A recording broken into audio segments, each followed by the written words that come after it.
Rĩu Karangũ mũraya nĩarĩkia kũgĩa mafans ake thutha wake kũgĩa ndeto cia kũmakania mũno ciĩgiĩ kĩhiko gĩake marĩ na Traizer thutha wake kũruta mũrũgamo wake wĩgiĩ kĩhiko.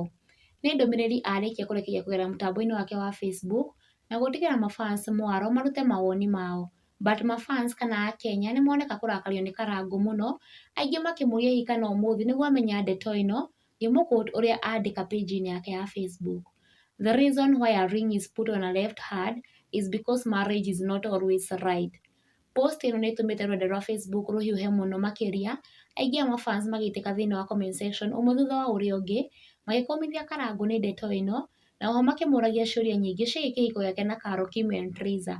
Ici nĩ imwe cia comments iria Karangũ atũngĩtio thutha wa post ĩno. And that's why you left the owner of the ring to the left, then the left to the ring. Second knowing you slowly by slowly. I thought nikuwekelewa. Since you have two wives, is that two rings on the left hand? And you should have two rings, one left, the other on the right, because you have already found the right person. That's why Traizer, it was not the right and she left, but later decided to stay because there is no right thing in this world. A good topic. What happens when someone has two wives? Do you put two rings? And you choose to marry the second one thinking everything will be right with her. Now between Carol and Traizer, who wants the ring? Where is the other ring? You should have two.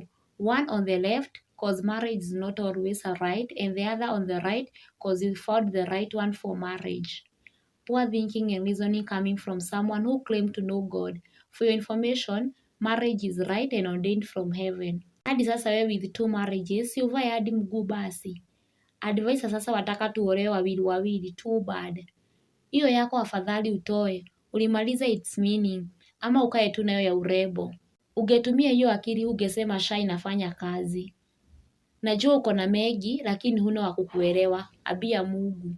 Na ũguo maũndũ makĩhana mwĩrĩ wa Hot News TV thiĩ na mbere na gũsubscribe, kũlike, gũshare ũndũ ũmwe na gũcomment nĩguo akoragwo ũrĩ wa mbere kũnyuma marakunũka gũkũ bũrũri-inĩ marĩa mahiũ matarĩ marahora, menyo nĩ mbarĩ ya Nyamenya Magagai. Stay tuned for more updates.